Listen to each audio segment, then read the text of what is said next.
잠깐만. 그럼 내가 초등학교 때부터 교육받은 중국 교육이 모두 다 거짓말이었던 거야? 그럴 리 없어. 여기 태국 상류층 출신인 대학생이 중국 유학을 갔다가 만난 한국인으로 인해 정체성의 혼란을 느끼고 있는데요. 과연 무슨 일인지 바로 들으러 가보시죠. 구독, 좋아요 꾹 눌러주세요. 안녕하세요. 저는 태국 방콕 출신의 22살 수안나입니다.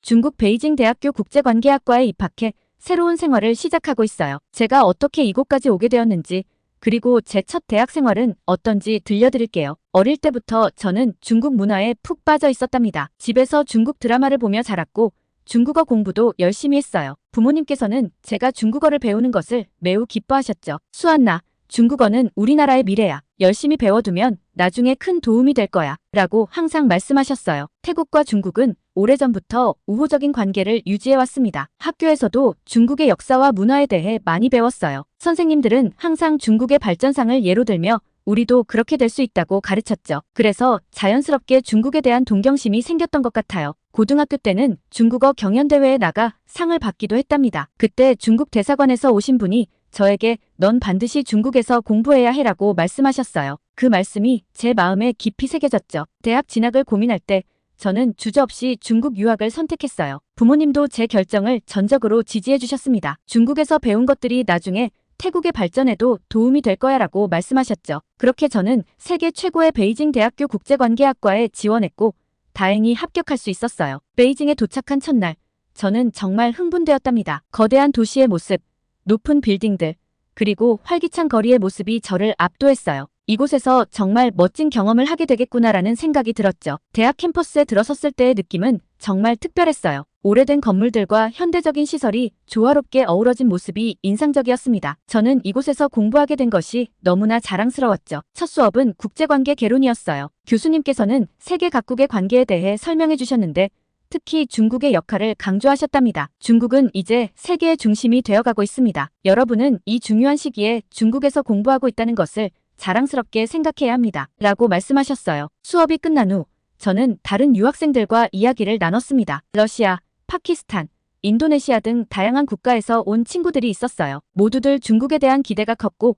이곳에서 배운 것들을 자국의 발전에 활용하고 싶다고 했죠. 하지만 모든 것이 순탄했던 것은 아니에요. 중국어로 수업을 듣는 것이 처음에는 너무 어려웠습니다. 전문 용어들을 이해하는 데 시간이 많이 걸렸고 과제를 하는데도 어려움을 겪었죠. 하지만 포기하지 않고 열심히 공부했어요. 도서관에서 밤을 새우며 공부한 적도 여러 번 있었답니다. 학기가 진행될수록 저는 점점 더 국제관계에 대한 이해를 넓혀갔어요. 특히 중국의 1대1로 정책에 대해 배웠을 때는 정말 흥미로웠습니다. 이 정책이 태국을 포함한 동남아시아 국가들에 어떤 영향을 미칠지 생각하며 열심히 공부했죠. 점점 대학 생활에 적응해 가던 어느 날 국제관계학과 동아시아 국제관계의 동향과 과제 수업에서 뜻밖의 만남이 있었답니다. 바로 한국인 유학생 민준과의 만남이었죠. 교수님께서 팀 프로젝트를 발표하셨을 때 저는 약간 긴장했어요. 낯선 사람들과 함께 일하는 것이 조금 두려웠거든요. 그때 옆자리에 앉아있던 학생이 저에게 말을 걸었습니다. 안녕하세요.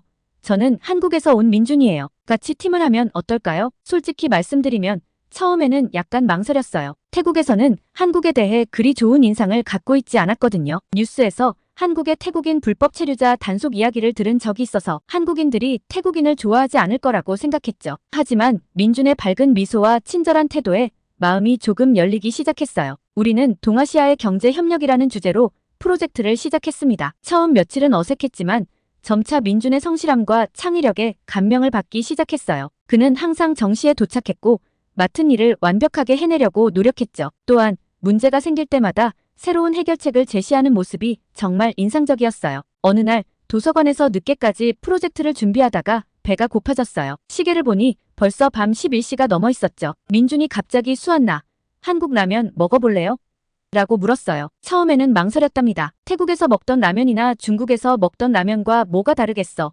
라는 생각이 들었거든요. 하지만 호기심에 이끌려 수락했어요. 민준은 기숙사로 뛰어가 라면을 가지고 왔죠. 신라면이라고 쓰여있는 빨간 봉지를 보며 저는 이게 그 유명한 한국 라면이구나 라고 생각했어요. 민준이 라면을 끓이는 모습을 지켜보는데 뭔가 달랐어요. 태국에서는 그냥 물에 면과 스프를 넣고 끓이는 게 전부였는데 민준은 마치 요리사처럼 정성스럽게 라면을 준비하더라고요. 물의 양을 정확히 맞추고 면을 넣는 타이밍, 불 조절하는 방법까지 모든 게 새로웠어요. 드디어 라면이 완성되고 한 입 먹어봤는데 깜짝 놀랐어요. 태국 라면은 주로 새콤달콤한 맛이 강하고 중국 라면은 기름진 맛이 특징인데 이 한국 라면은 완전히 달랐거든요. 입안 가득 퍼지는 매콤한 맛과 깊은 감칠맛이 정말 새로웠어요. 첫 입을 먹자마자 와, 이게 무슨 맛이에요?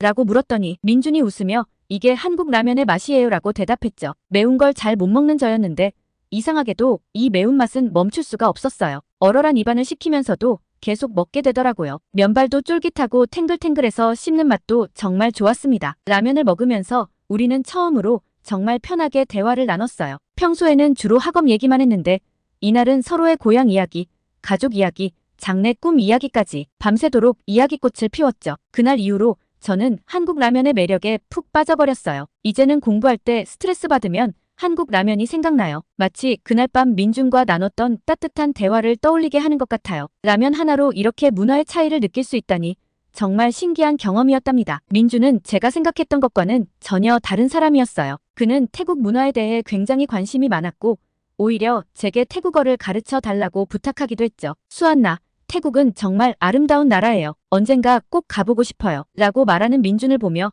제가 얼마나 편견에 사로잡혀 있었는지 깨달았습니다. 프로젝트가 끝나갈 무렵 저는 한국 문화의 매력에 푹 빠져 있었어요. 민준에게 한국 문화가 이렇게 멋진 줄 몰랐어요. 정말 새로운 세상을 본 것 같아요. 라고 말했더니 그가 웃으며 대답했죠. 수안나도 태국 문화에 대해 알려줘서 고마워요. 우리가 서로의 문화를 이해하게 된 것처럼 양국 관계도 앞으로 더 좋아질 거예요. 이 말을 듣고 저는 문득 깨달았어요. 제가 얼마나 편협한 시각을 가지고 있었는지 그리고 문화 교류가 얼마나 중요한지를 말이에요. 한 사람과의 만남이 제 세계관을 이렇게 바꿀 수 있다는 게 신기했습니다. 프로젝트는 성공적으로 끝났고 우리는 가장 높은 점수를 받았어요. 하지만 그보다 더 값진 것은 제가 얻은 새로운 시각과 친구였죠. 민준과 저는 프로젝트가 끝난 후에도 계속 연락을 주고받으며 친구로 지내고 있어요. 이제 저는 한국 문화에 대해 더 알고 싶어졌어요. 한국어도 배우기 시작했고 한국 역사에 대해서도 공부하고 있답니다. 특히 한국의 경제 발전 과정이 정말 흥미로워요. 어떻게 그렇게 짧은 시간 안에 그런 발전을 이룰 수 있었는지 태국도 배울 점이 많을 것 같아요. 그러던 어느 날 아침, 평소처럼 스마트폰으로 태국 뉴스를 확인하던 중 저는 믿을 수 없는 기사를 보게 되었어요. 벤 코리아 운동 확산, 태국 전역에서 한국 제품 불매 움직임이라는 제목의 기사였죠. 처음에는 제가 잘못 본 줄 알았어요. 하지만 기사를 자세히 읽어보니 정말 그런 일이 벌어지고 있었답니다. 기사에 따르면 이 운동은 한국 정부가 태국인 불법 체류자 단속을 강화한 것에 대한 반발로 시작되었다고 해요. 한국에서 일하던 많은 태국인들이 갑자기 추방되거나 체포되는 일이 빈번해지면서 태국 내에서 반한 감정이 급속도로 퍼져나갔다는 거예요. 이 소식을 접하고 저는 정말 큰 충격을 받았어요. 제가 알고 있던 한국, 그리고 제가 최근에 좋아하게 된 그 한국이 맞나 싶었죠. 민준과 함께 보냈던 시간들, 한국 문화에 대해 배웠던 순간들이 머릿속을 스쳐 지나갔어요. 그런데 왜 이런 일이 벌어진 걸까요? 더 놀라운 것은 이 운동의 규모였어요. SNS에서는 해시태그 벤 코리아 해시태그가 폭발적으로 늘어나고 있었고 거리에서는 한국 제품 불매 시위가 벌어지고 있었답니다. 심지어 일부 상점에서는 한국 제품을 진열대에서 내리고 있다는 소식도 들려왔어요. 저는 혼란스러웠어요. 한편으로는 한국 정부의 정책이 너무 가혹하다는 생각이 들었지만 다른 한편으로는 불법 체류가 잘못된 것이라는 것도 알고 있었거든요. 그리고 이런 문제로 인해 양국 관계가 이렇게까지 악화되는 것이 정말 안타까웠습니다. 우리는 한동안 이 문제에 대해 깊이 있는 대화를 나눴어요. 불법 체류의 문제점, 양국 정부의 입장, 그리고 이 사태가 양국 관계에 미칠 영향 등에 대해 진지하게 토론했죠. 이 과정에서 저는 국제관계의 복잡성을 실감하게 되었어요. 한 가지 정책이 이렇게 큰 파장을 일으킬 수 있다는 사실이 놀라웠습니다. 그날 밤 저는 잠을 이루지 못했어요. 태국과 한국 두 나라 사이에서 저의 마음도 혼란스러웠거든요. 제가 좋아하게 된 한국 문화, 그리고 민준 같은 친구들, 이 모든 것들이 갑자기 위협받는 것 같았어요. 동시에 고향인 태국의 입장도 이해가 갔죠. 그날부터 저는 벤 코리아 운동과 관련된 모든 정보를 수집하기 시작했어요. 양국의 뉴스를 비교해보고 소셜미디어의 반응도 살펴보았죠. 이 과정에서 제가 몰랐던 많은 사실들을 알게 되었고 문제의 복잡성을 더 깊이 이해하게 되었답니다. 저의 새로운 사명감을 안고 저는 이 문제의 진실을 파헤치기 위해 더욱 열심히 노력했어요. 가장 먼저 민준에게 연락해서 진지한 대화를 나누고 싶다고 말했죠. 민준도 이 상황에 대해 깊이 고민하고 있었던 것 같아요. 우리는 도서관의 조용한 토론실에서 만났어요. 처음에는 어색한 침묵이 흘렀지만 곧 진지한 대화가 시작되었답니다. 민준이 먼저 입을 열었어요. 수안나, 사실 한국에서도 이 문제에 대해 많은 논란이 있어요. 불법 체류자 단속은 필요하지만 방법에 있어서는 의견이 갈리고 있죠. 저는 궁금했어요. 그럼 왜 갑자기 단속을 강화한 거예요? 민주는 잠시 생각하더니 대답했어요. 여러 가지 이유가 있어요. 경제 불황으로 일자리 문제가 심각해지면서 불법 체류자에 대한 시선이 안 좋아졌고, 일부 불법 체류자들의 범죄 소식이 언론에 크게 보도되면서 여론이 악화됐어요. 정부는 이런 상황에 대응하려고 했던 것 같아요. 이 말을 들으니 문제가 생각보다 복잡하다는 걸 깨달았어요. 단순히 한국 정부의 일방적인 결정이 아니라 여러 가지 사회적, 경제적 요인이 얽혀 있다는 거죠. 그리고 민주는 제가 몰랐던 사실을 알려줬어요. 하지만 수안나, 한국에는 태국인 불법 체류자만 있는 게 아니에요. 중국, 베트남, 필리핀 등 여러 나라 사람들이 있어요. 단속도 특정 국가를 겨냥한 게 아니라 전반적으로 강화된 거예요. 이 말을 듣고 저는 깜짝 놀랐어요. 태국 언론에서는 마치 한국이 태국인만을 표적으로 삼은 것처럼 보도했거든요. 그런데 왜 태국에서는 이렇게 크게 반발하는 걸까요? 민주는 잠시 생각하더니 말했어요. 아마도 문화적 차이와 오해, 그리고 미디어의 역할이 크지 않았을까요? 한국과 태국은 서로 다른 문화를 가지고 있어서 때로는 오해가 생길 수 있어요. 그리고 미디어가 이런 오해를 더 크게 부풀리는 경향이 있죠. 이 말을 듣고 저는 태국에서 받았던 교육과 정보의 한계를 깨닫기 시작했어요. 우리는 항상 한쪽 면만 보고 판단하도록 배웠던 것 같아요. 그리고 민준이 덧붙였어요. 경제적 요인도 무시할 수 없어요. 태국 경제에서 한국 관광객이 차지하는 비중이 크잖아요. 이번 일로 한국 관광객이 줄어들면 태국 경제에 타격이 올 수 있어요. 이런 걱정이 태국 사람들의 반응을 더 격렬하게 만들었을 수도 있어요. 이 말을 듣고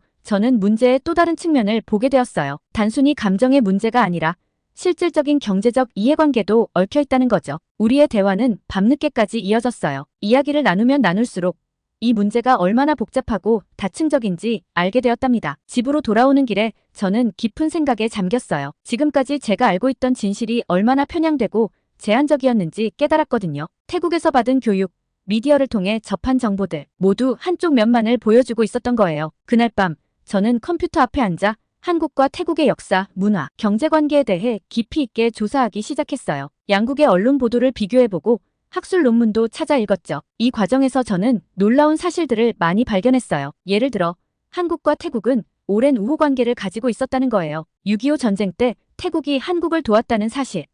그리고 이후 한국의 경제 발전 과정에서 태국과의 교류가 중요한 역할을 했다는 점 등을 알게 되었죠. 또한 불법 체류 문제가 단순히 한국과 태국 사이의 문제가 아니라 전 세계적으로 발생하는 보편적인 문제라는 것도 알게 되었어요. 많은 나라들이 이 문제로 고심하고 있다는 사실을 깨달았죠. 이런 학습 과정을 통해 저는 국제관계의 복잡성을 더욱 깊이 이해하게 되었어요. 한 가지 사건이나 정책이 얼마나 많은 요소들과 연결되어 있는지, 그리고 그것이 어떻게 다양한 방식으로 해석될 수 있는지를 배웠답니다. 한마이너스테 관계에 대해 깊이 고민하던 어느 날 저는 문득 이런 생각이 들었어요. 그동안 내가 알고 있던 다른 나라와의 관계는 과연 진실일까?